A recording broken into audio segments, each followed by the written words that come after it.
গোপন চিন্তা, সারা রাত স্ট্রং রুমের বাইরে বসে প্রার্থী, রাতে ব্যাপক উত্তেজনা।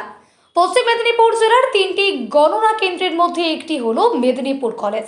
সেখানে মেদিনীপুর সদর মহকুমার মধ্যে থাকা বিধানসভাগুলির ভোটারদের মতামত ইভিএম বন্দী হয়ে সংরক্ষিত রয়েছে। তাদের মধ্যে রয়েছে মেদিনীপুর বিধানসভার ভোটও। তাতে কি রয়েছে তা নিয়ে সংশয়ের সকলেই, কারণ এবারকার ভোট সম্পূর্ণ অন্যরকমভাবে হয়েছে।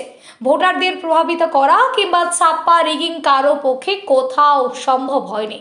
ফলে ভোটাররা নির্বিঘ্নে ভোট দিয়েছেন নিজেদের মতো করে। তাই কোনো নেতাই নিশ্চিতভাবে জানেন না ভোটটা তার পক্ষে হলো কিনা। এই পরিস্থিতিতে তৃণমূল ও বিজেপি দুই পক্ষই চিন্তায়। তবে উদ্বিগ্ন বিজেপি প্রার্থীকে অন্যভাবে দেখা গেল শুক্রবার রাতে। পুলিশ কেন্দ্রীয় বাহিনী থাকলেও ভরসা হারিয়ে নিজেই মেদিনীপুর কলেজের স্ট্রং রুমের সামনে প্রহরায় বসেছিলেন সন্ধ্যা থেকে, সঙ্গে কয়েকজন কর্মী। তার দাবি ইভিএমে কারচুপি বা চুরি হতে পারে। রাতে হতেই বিজেপি কর্মীদের জমায়েত বাড়তে থাকে। চোর, এত চোর, এত বাহিনী কেন? চুরিকে আটকানোর জন্য। মানুষের কপাল ফেটে যাচ্ছে, বুথ জ্যাম করছে, ছাপ্পা দিচ্ছে, রিগিং করছে। এত টাইপের যে চোর তৃণমূল কংগ্রেস এখানে এস্টাবলিশ করেছে, সেই চোরদেরকে আটকানোর জন্য আমি গতকাল রাত পাহারা দিয়েছি, আজকেও আমাদের সমস্ত কার্যকর্তারা পাহারা দিচ্ছে, আমরাও আছি। একটাই কারণে, আমাদের যে সংকল্প যে চুরিকে রুখতে হবে, তাই চুরিকে রুখতে গিয়ে আমরা এই ধরনের কাজ করছি, যাতে কোনোভাবেই মানুষের রায় তৃণমূল কংগ্রেস চুরি না করে নেয়। সেই জন্য আমরা রাত পাহারা দিচ্ছি। পাল্টা তৃণমূল কর্মীদেরও ওই কলেজ চত্বরে ভিড় বাড়তেই শুরু হয় জটলা। তা থেকে উত্তেজনা। বিজেপি প্রার্থী শঙ্কর গুছাইতের অভিযোগ, তৃণমূলের প্রার্থী স্কুটি নিয়ে কার্ডহীন লোক নিয়ে কলেজের ভেতর প্রবেশ করছে, যা সম্পূর্ণ বেআইনি। নেই কোনো কেন্দ্রীয় বাহিনী। পুলিশ সব কমিশনকে জানিয়েছে কেন্দ্রীয় বাহিনী দেওয়ার জন্য। তৃণমূল বিভিন্ন পদ্ধতিতে ইভিএম কারচুপি করার চেষ্টা করবে, না হলে এই অভিযোগ তুলে উত্তেজনা তৈরি হয়। পরিস্থিতি এমন আকার ধারণ করে যে পুলিশ ও কেন্দ্রীয় বাহিনী সকলেই বিশাল ফোর্স নিয়ে দৌড়ে যায়। বেশ কিছুক্ষণের চেষ্টাতে পরিস্থিতি স্বাভাবিক হয়। মোতায়েন হয় সেখানে বিশাল পুলিশ বাহিনী। দেখুন, একটাই অভিযোগ যে আমাদের যে স্ট্রং রুম মেদিনীপুর কলেজ, তার গেটের মধ্যে যানবাহন নিষিদ্ধ আছে কোনো পলিটিক্যাল পার্টির। কিন্তু একটা নির্দিষ্ট পলিটিক্যাল পার্টির তৃণমূল কংগ্রেসের একজন, সে স্কুটি নিয়ে ভেতরে প্রবেশ করছে অবাধে। সেইটা আমরা বলেছি, আমাদের কার্যকর্তারা বলেছে যে স্কুটি বাইরে রেখে প্রবেশ করুন। এটা 1 নম্বর। 2 নম্বর হচ্ছে, ভেতরে তৃণমূল প্রার্থীরা প্রবেশ করছে, তাদের সঙ্গে 4 জন 5 জন 6 জন ঢুকে যাচ্ছে। এটা সম্পূর্ণ বেআইনি। যার কার্ড থাকবে সেই প্রবেশ করবে। যেটা নিয়ম আছে, প্রার্থী হবে, এজেন্ট থাকতে পারে, এবং যারা ডিসপ্লে বোর্ডে থাকবে তাদের একজন করে থাকবে। কিন্তু আইনের বাইরেও বহু লোক প্রবেশ করছে অবাধে, যাদের কোনো কার্ড নেই। তাই কমিশনকে ইতিমধ্যে আমি জানিয়েছি যে কার্ড যাদের আছে তারাই প্রবেশ করবে। এখানে সেন্ট্রাল ফোর্সকে লাগবে, সেন্ট্রাল ফোর্সকে এখানে নিয়োগ করতে হবে, যেন কোনোভাবে কোনো সমস্যা না হয়। কারণ তৃণমূল কংগ্রেস মানুষের রায় পায়নি, তারা হেরে গেছে, জেনে গেছে। 92% পোল মানে তৃণমূল কংগ্রেস ফিনিশ। সেজন্য ওদের মাথার ঠিক নেই, হেরে যাওয়া যন্ত্রণা থেকে বিভিন্ন রকম চক্রান্ত করার চেষ্টা করছে।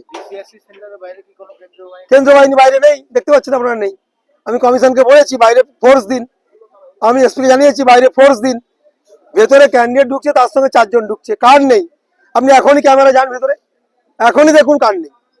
তাই কার্ডবিহীন ভেতরে প্রবেশ নিষিদ্ধ। এটা তৃণমূলের পার্টি অফিস নয়, এটা strong room, Medinipur college strong room. তাই কার্ডবিহীন কাউকে অ্যালাউ করা যাবে না। এটা আমার স্ট্রিক্ট নির্দেশ, এটা ইসিআই গাইডলাইন। এটা অবশ্যই তৃণমূল কংগ্রেস মানুষের রায় পায়নি, তারা জেনে গেছে, তাদের হার নিশ্চিত। সেজন্য তারা গন্ডগোল পাকানোর চেষ্টা করছে। 100% হতে পারে, চেষ্টা করছে। কারণ চুরি তো অনেক রকম আছে ওদের, না, অনেক টাইপের চুরি করতে পারে ওরা।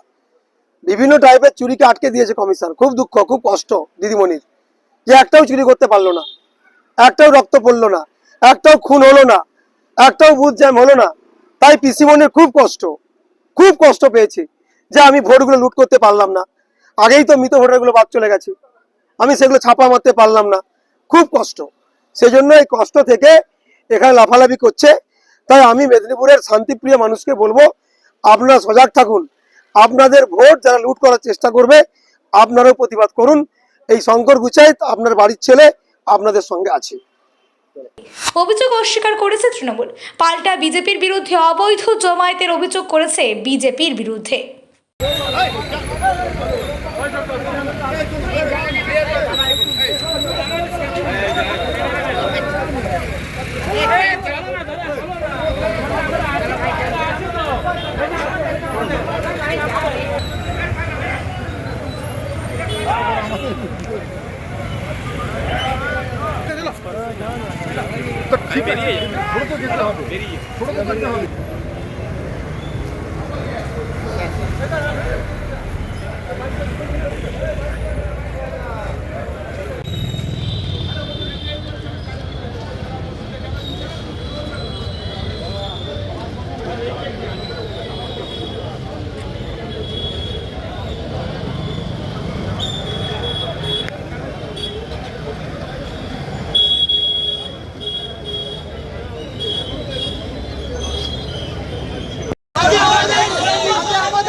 আমি সরিয়ে দিয়েছি চলো।